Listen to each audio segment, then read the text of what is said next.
اور ہم نے تم کو 7 آیتیں جو نماز میں دہرا کر پڑھی جاتی ہیں یعنی سورہ الحمد اور عظمت والا کلام عطا فرمایا ہے۔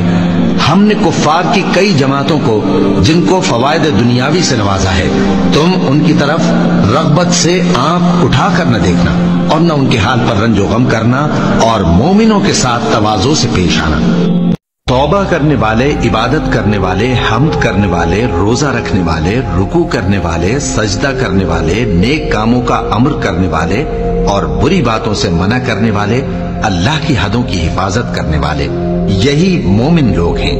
اور اے پیغمبر، مومنوں کو بہشت کی خوشخبری سنا دو، اور جو لوگ سونا اور چاندی جمع کرتے ہیں اور اس کو اللہ کے راستے میں خرچ نہیں کرتے، ان کو اس دن کے عذاب علیم کی خبر سنا دو،